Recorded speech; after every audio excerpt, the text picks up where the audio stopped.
Hello friends, welcome to our YouTube channel R unique Masti. 25 GK GS question लेके आ गया हूँ। नई सुबह के साथ नई क्वेश्चन भी लेके आ गया हूँ। अब बहुत सारे इंपॉर्टेंट क्वेश्चन हैं। आप अगर इस 25 में से अगर 15 क्वेश्चन सही कर पाते हैं तो आपको बहुत अच्छी खासी तैयारी मानी जाएगी। और आप पूरा रेडी हैं, जीके जीएस में आपकी अच्छी पकड़ रहे हो मतलब है, तब आप 15 क्वेश्चन सही कर पा रहे हैं। चलिए आज के मॉक टेस्ट का पहला क्वेश्चन पे चलते हैं। इनमें से कौन एक पुंकेसर का भाग नहीं है? परागकोश और अंडाशय, परागकोश और पुतंतु, परागकोश और वर्तिकाग्र, परागकोश और वर्तिका। इसका राइट आंसर क्या हो जाएगा? परागकोश और जो पुतंतु है आपका वो पुंकेसर के भाग हैं मुख्य रूप से। और फूल के कितना होता है? पुष्प के मुख्य 4 भाग होते हैं, आप लोग याद रखेंगे। एक बाह्य दलपुंज, बाह्य दलपुंज, बाह्य दलपुंज, बाह्य दलपुंज हो गया, दलपुंज और पुमंग जायांग। दलपुंज एक हो गया आपका, पुमंग एक हो गया आपका, जयांग। एक हो गया पुमंग और एक जयांग। पुमंग क्या हो गया? ये नर भाग हो गया। जयांग क्या है? स्त्री भाग है। जयांग याद रखेंगे, ये स्त्री भाग है। और नर भाग हो गया पुमंग। और 4 मुख्य कितना होता है पुष्प का? 4 भाग, बाह्य दलपुंज, दलपुंज, पुमंग और जयांग। चलिए देखते हैं अगला क्वेश्चन। अगला क्वेश्चन है, निम्न में से कौन एक पशु उत्तक नहीं है? मतलब पूछ रहा है कि कौन सा एक है जो एनिमल टिश्यू नहीं है, पशु उत्तक नहीं है। तो ऑप्शन है पेशी उत्तक, संयोजी उत्तक, उपकला उत्तक या आपका हो गया तंत्रिका उत्तक। इसका राइट आंसर क्या हो जाएगा? तंत्रिका उत्तक जो है वह एक पशु उत्तक नहीं है। चलिए देखते हैं अगला क्वेश्चन। अगला क्वेश्चन है, जब कोई वस्तु एक समान वृत्तीय गति से घूर्णन करते हैं तो प्रत्येक बिंदु पर इसका क्या बदल जाता है? जब कोई वस्तु एक समान वृत्तीय गति में घूर्णन कर रहा है तो उसका क्या बदल जाता है? प्रत्येक बिंदु पर क्या बदलता है? तो इसका ऑप्शन है दाब, वेग, जड़त्व। अगला ऑप्शन है आपका द्रव्यमान। तो इसका राइट आंसर क्या हो जाएगा? प्रत्येक बिंदु पर क्या बदल जाता है? वेग बदल जाता है। जब कोई वस्तु एक ये वृत्तीय गति कर रहा था तो प्रत्येक बिंदु पर क्या बदल जाता है? उसका वेग बदल जाता है। चलिए देखते हैं अगला क्वेश्चन, 4 नंबर। अगला क्वेश्चन है आपका, मानवों में वृक्क या गुर्दे का कार्य निम्न में से क्या है? तो मानव में वृक्क या गुर्दा का मुख्य रूप से क्या कार्य है? पोषण। वृक्क या गुर्दा का मतलब किडनी, किडनी का क्या कार्य है? तो पोषण, उत्सर्जन, परिवहन या श्वसन। तो इसका राइट आंसर क्या हो जाएगा? इसका मुख्य रूप से क्या काम है किडनी का? तो उत्सर्जन करना। जैसे मूत्र का भी उत्सर्जन करता है। जो शरीर में जितने भी अपशिष्ट पदार्थ होते हैं वो भी शरीर से क्या करते हैं? बाहर निकालते हैं। और ब्लड को भी ये फिल्टर करते हैं, साफ करते हैं। किडनी जिसको ब्रिक कहा जाता है मुख्य रूप से। चलिए देखते हैं अगला क्वेश्चन। यमपुरी क्या है? यमपुरी क्या है? युद्ध कला है, कठपुतली कला है, लोक नृत्य है या सिर्फ कठपुतली है? तो यमपुरी का क्या है? कठपुतली का कला है और ये बिहार में होता है। आप लोग याद रखेंगे, बहुत इंपॉर्टेंट क्वेश्चन है।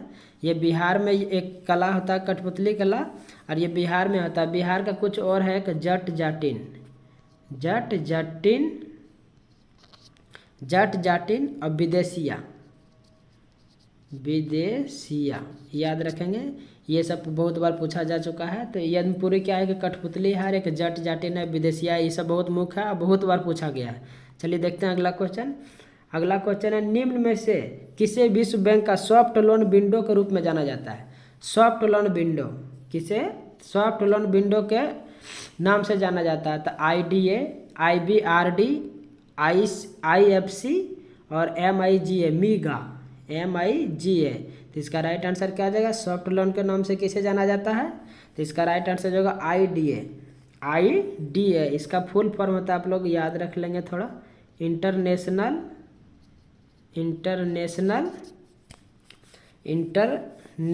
Development association, international development association, international development association याद रखेंगे। IDA जो क्या है? विश्व बैंक का सॉफ्ट लोन विंडो है। ये सॉफ्ट लोन विंडो का मतलब हुआ कि सबसे कम ऋण पे ये क्या करता है? बहुत सारे देश को ये क्या करते हैं? वो लोन प्रोवाइड करता है, सबसे कम ब्याज पे जो है वो लोन देता है IDA। तो इसको सॉफ्ट लोन विंडो कहा जाता है। IDA, तो IDA का फुल फॉर्म हो गया इंटरनेशनल डेवलपमेंट एसोसिएशन। और एक मुख्य रूप से एक 2-3 बात है, इसका मुख्यालय कहाँ पर है तो याद रखेंगे आप लोग वाशिंगटन डीसी। इसका मुख्यालय कहाँ आईडीए का तो वाशिंगटन डीसी। स्थापना पूछे तो कब हुआ है तो याद रखेंगे 1960 में। स्थापना आईडीए का कब हुआ है, आईडीए का तो 1960 में। और कुछ है क्वेश्चन इसमें देख लीजिए।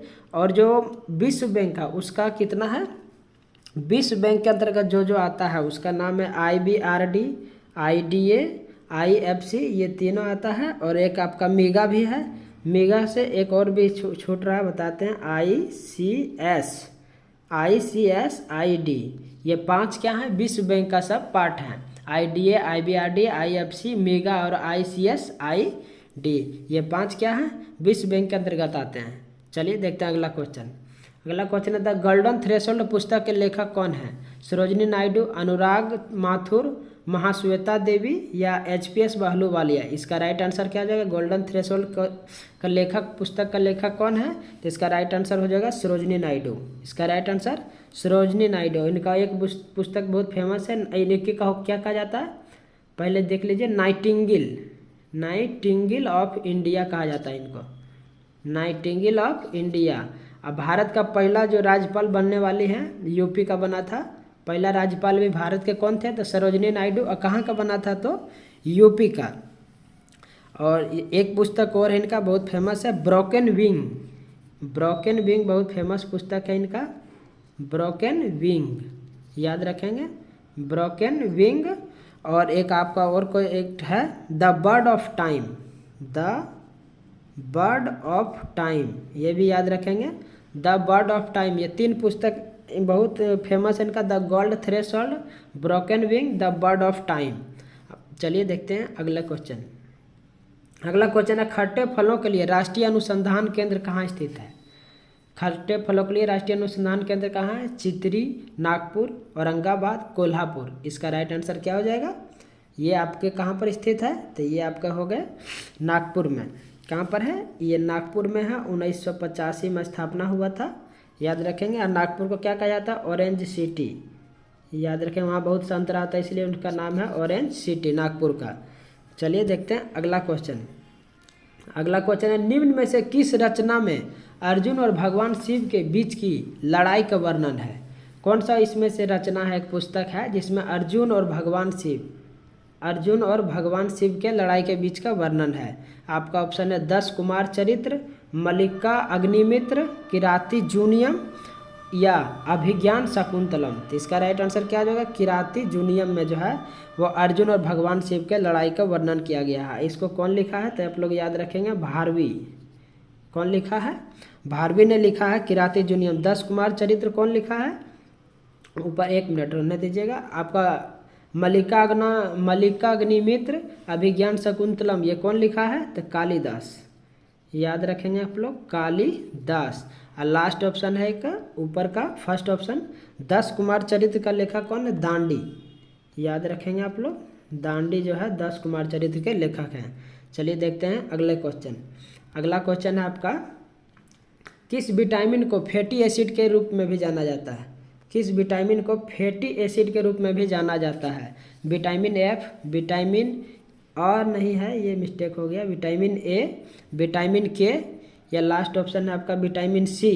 तो इसका राइट आंसर क्या हो जाएगा, विटामिन F। विटामिन F जो है आपका वो फैटी एसिड के रूप में भी जाना जाता है, फैटी एसिड के रूप में भी जाना जाता है। विटामिन A का नाम क्या होता है, रेटिनॉल। विटामिन K जो मुख्य काम क्या है, थक्का जमाता है, ये क्या करता है, ये रक्त का थक्का जमाता है, रक्त का थक्का जमाने का मुख्य रूप से रक्त का थक्का जमाना विटामिन K। विटामिन A की कमी से रतौंधी होता है, जानते हैं लोग। चलिए देखते हैं अगला क्वेश्चन। अगला क्वेश्चन है राष्ट्रीय आपातकाल की घोषणा को अदालत में दुर्भाग्यपूर्ण के आधार पर चुनौती दी जा सकती है, यह संशोधन किस निर्णय में किया गया है। बहुत ही अच्छा क्वेश्चन है। राष्ट्रीय आपातकाल जो अभी तक कितना बार हुआ है, 3 बार भारत में हो चुका है। राष्ट्रीय आपातकाल भारत में कितना बार हो चुका है, 3 बार हो चुका है, 1962, 1971 और 1975, 3 बार हुआ है। तो उसका उस पर केस डाला गया है, फाइल किया गया था, वो बोल रहा है कि ये दुर्भाग्यपूर्ण के आधार पर चुनौती दी जा सकती है। और ये किस संशोधन निर्णय में किया गया था? तो भीम सिंह केस में, SR Mumbai case, Minerva mills case और केशवानंद भारती केस। इसका राइट आंसर क्या हो जाएगा? Minerva mills case.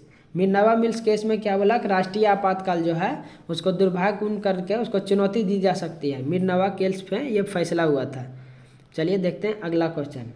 किस भारतीय राज्य को ज्वेल ऑफ वेस्टर्न इंडिया कहा जाता है? ज्वेल ऑफ वेस्टर्न इंडिया कहा नाम से जाना जाता है या कहा जाता है? तो पंजाब, राजस्थान, महाराष्ट्र, गुजरात। और इसका राइट आंसर क्या हो जाएगा? गुजरात को कहा जाता है ज्वेल्स ऑफ वेस्टर्न इंडिया, क्योंकि वहाँ पे हीरा कटिंग सब बहुत मुख्य रूप से बहुत ज़्यादा होता है सूरत में, तो उसको क्या कहता है? Jewels of western India. चलिए देखते हैं अगला क्वेश्चन। भारत में GST कब लागू किया गया था? भारत में GST का मतलब यह good and service tax, full form याद रखेंगे, गुड्स एंड सर्विस टैक्स। 1 जुलाई 2017, 15 अगस्त 2017, 26 जनवरी 2017, 12 जुलाई 2017। इसका राइट आंसर क्या हो जाएगा? 1 जुलाई 2017 को GST लागू किया गया था। चलिए देखते हैं अगला क्वेश्चन। अगला क्वेश्चन है, प्रकाश की किरणों की प्रकृति क्या होती है? मतलब प्रकाश की किरण कैसी होती है? तरंग के समान होता है, तरंग और कण दोनों के समान होता है, तरंग व कण किसी के समान नहीं होता, या कण के समान होता है?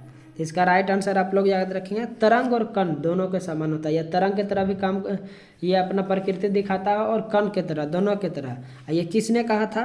जो प्रकाश है वो किस तरह दिखाता है? डी ब्रोगली ने बोला था। डी ब्रोगली, याद रखेंगे, वैज्ञानिक का नाम है डी ब्रोगली ने बोला था तरंग जो है या प्रकाश तरंग और कण दोनों की तरह व्यवहार करता है। ये बात किसने बोला था? तो डी ब्रोगली ने। चलिए देखते हैं अगला क्वेश्चन। अगला क्वेश्चन है, जब एक ध्वनि एक वस्तु द्वारा परिवर्तित होकर हमारे कानों तक पहुंचती है तो परिवर्तित ध्वनि कितने समय बाद सुनाई देती है? मतलब आप किसी चीज़ से देखते हैं कभी खाली बिल्डिंग में या खाली जगह पर आप जोर से बोलते हैं तो रिटर्न आपको फिर से सुनाई देता है, तो ये कितना सेकंड के बाद हमको फिर रिटर्न सुनाई देता है? तो एक क्वेश्चन है ये 0.5 सेकेंड, 0.1 सेकेंड, 0.3 सेकेंड या 0.9 सेकेंड। इसका राइट आंसर क्या हो जाएगा? 0.1 सेकेंड। इसका राइट आंसर हो जाएगा 0.1 सेकेंड होता है, जो जब कोई ध्वनि एक वस्तु द्वारा परिवर्तित होकर हमारे कानों तक पहुंचती है तो कितना सेकंड बाद सुनाई देती है? तो 0.1 सेकेंड। और हमको प्रतिध्वनि सुनने के लिए उस वस्तु से जिसे टकरा के ये वापस आएगा कितना फीट दूरी रहना पड़ेगा? तो 17 फीट, मिनिमम 17 मीटर, 17 फीट नहीं 17 मीटर हमको दूर रहेंगे तो हमको प्रतिध्वनि सुनाई पड़ेगा। चलिए देखते हैं अगला क्वेश्चन। अगला क्वेश्चन है, चंद्रमा की सतह से लाए गए चट्टान पर क्या असर होगा? चंद्रमा से लाए गए चट्टान पर क्या असर होगा? ऑप्शन है भार में परिवर्तन, द्रव्यमान में परिवर्तन, द्रव्यमान और भार दोनों में परिवर्तन, या द्रव्यमान और भार दोनों समान रहेगा। तो इसका राइट आंसर क्या हो जाएगा? भार में परिवर्तन हो जाएगा, ये कभी चेंज नहीं होता है। द्रव्यमान में परिवर्तन, अब मंगल ग्रह कहीं भी लेके जाएं, कुछ भी, पृथ्वी का मंगल या मंगल का पृथ्वी पर, द्रव्यमान कभी किसी का नहीं बदलता, भार बदलता है, क्योंकि भार का फॉर्मूला होता है mg, मास इंटू ग्रेविटेशनल, ये ग्रेविटेशन। तो मास तो जी जो है वो पृथ्वी के कितना है? 1/6 भाग है चंद्रमा का। तो अगर यहाँ का 60 kg का आदमी रहेगा तो वहाँ कितना हो जाएगा? अब 6 से भाग दे दीजिए तो वहाँ 10 kg शो करेगा, क्योंकि जी का मान बदल गया। और जी भार का पूरा तरह से किस पर डिपेंड करता है? तो जी पर। मास ये कभी चेंज नहीं होता है, मास जिसको बोलते हैं, द्रव्यमान कभी बदलता नहीं है। और भार क्या है? एक इनका एसआई मात्रक न्यूटन होता है, और ये सदिश राशि है। कैसी राशि है? भार सदिश राशि है। चलिए देखते हैं अगला क्वेश्चन। अगला क्वेश्चन है, निम्न में से किस पशु में छोटी आँख नहीं होगा फ्रेंड्स, ये छोटी आंत है। छोटी आंत सबसे छोटी होती है। छोटी आंत जो हम लोग का होता है, 2 आंत होता है, बड़ी आंत, छोटी आंत। तो छोटी आंत सबसे छोटी किस में होगा? गाय में। आपका अगला ऑप्शन है खरगोश, शेर, बकरी। इसका राइट आंसर क्या हो जाएगा? शेर में जो है वो छोटी आंत से भी इस चारों ऑप्शन में सबसे छोटी होती है। चलिए अगला क्वेश्चन देखते हैं। अगला क्वेश्चन है आपका, एक तत्व का विन्यास 281, याद रखेंगे 281, इसे किस में शामिल किया जा सकता है? तो 281 किसका होता है? आप लोग का याद आ गया होगा, पीरियोडिक टेबल, सोडियम का। सोडियम का कितना था परमाणु संख्या? तो 11, और इनका आप इलेक्ट्रॉनिक विन्यास करेंगे तो 281 आएगा। तो बोल रहा है इसको किस में रखा गया? तृतीय आवर्त के समूह 17, 8वां आवर्त के समूह 1 और तृतीय आवर्त के समूह 1 और प्रथम आवर्त के समूह 3। तो इसका राइट आंसर क्या हो जाएगा?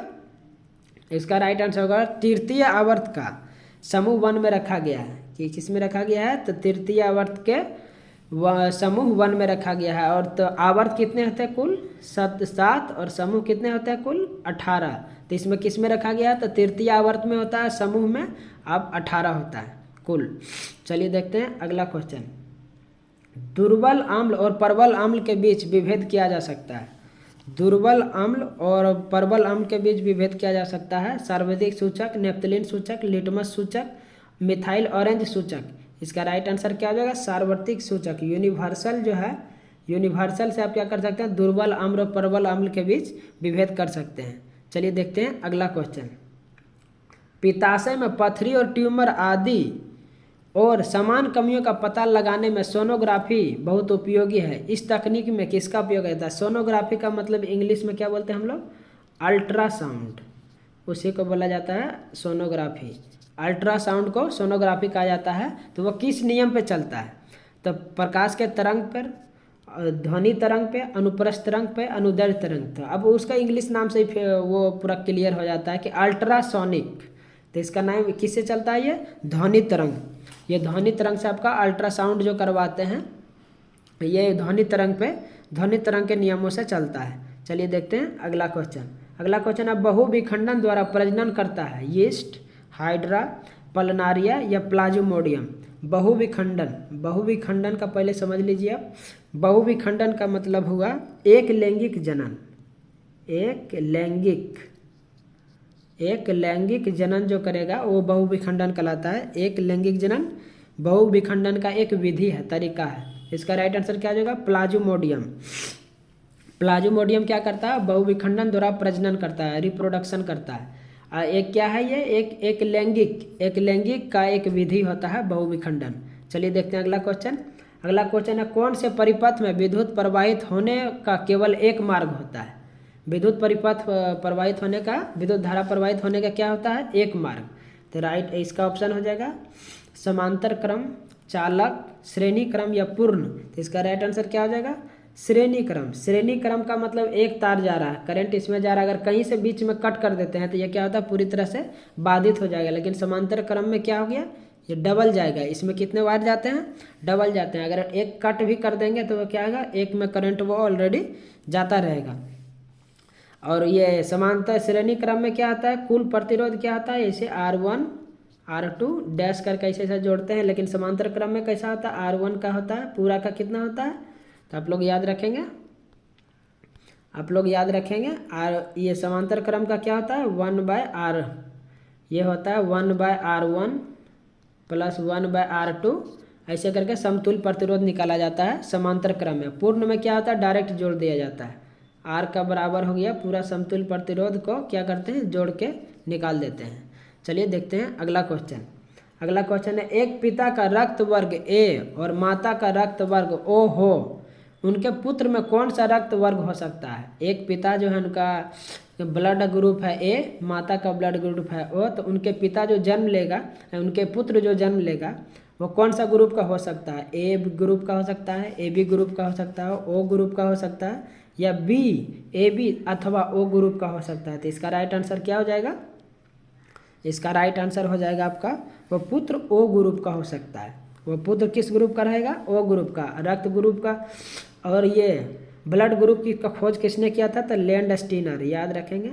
लैंड स्टीनर ने खोज किया था ब्लड ग्रुप का। ब्लड ग्रुप कितना होता है? AB और O। तो AB क्या हो गया? यूनिवर्सल रिसेप्टर, मतलब सार्वत्रिक रिसेप्टर मतलब हो गया लेने वाला, और ये हो गया सार्वत्रिक देने वाला, डोनर जिसको बोलते हैं, सार्वत्रिक डोनर। वो हो गया क्या आपका? सार्वत्रिक डोनर मतलब देने वाला। AB क्या हो गया? रिसेप्टर, सबसे लेने वाला। चलिए देखते हैं अगला क्वेश्चन।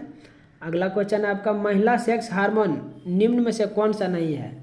महिला का सेक्स हार्मोन क्या है? एक नहीं है, एस्ट्रोजन, एड्रोजन, टेस्टोस्टेरोन, लास्ट ऑप्शन है ऑक्सीटोसिन। तो इसका राइट आंसर क्या हो जाएगा? महिला सेक्स हार्मोन कौन सा है? एस्ट्रोजन। महिला सेक्स हार्मोन कौन सा है इसमें? तो एस्ट्रोजन। चलिए देखते हैं अगला क्वेश्चन, और ये आज का सीरीज का लास्ट क्वेश्चन है। आप लोग को अच्छा लगता है तो भैया आप लोग सब्सक्राइब और शेयर जरूर कर दिया करें। वीडियो लोग देखता है लेकिन शेयर सब्सक्राइब नहीं करता है, कर दिया करें। क्या होता है, बहुत मेहनत से क्वेश्चन बनाते हैं। जब कोई वस्तु ऊपर से गिराई जाती है तो उसका भार होता है अपरिवर्तित, परिवर्तित, जीरो, बदलता रहेगा। जब कोई वस्तु फ्री मतलब निर्वात में कहीं भी अगर फ्री रूप से, निर्वात में भी अगर बोलें या तो हवा में ही, वायुमंडल में ही फ्री रूप से ऊपर से गिरा दिया जाए तो उसका क्या होगा, भार क्या होगा, अपरिवर्तित रहेगा, परिवर्तित हो जाएगा, या जीरो रहेगा, या बदलता रहेगा। तो इसका राइट आंसर हो जाएगा जब कोई वस्तु स्वतंत्र रूप से गिराई जाती है तो क्या रहेगा, भार उसका नहीं बदलता है। क्या होता है, उसका भार नहीं बदलता है। वीडियो आप लोग को अच्छा लगता है तो लाइक शेयर सब्सक्राइब जरूर कर दिया करें। Thank you very much. और इसी तरह का और अच्छे अच्छे क्वेश्चन मैं लाता रहूँगा। आप लोग लाइक शेयर सब्सक्राइब जरूर कर दिया करें। Thank you very much.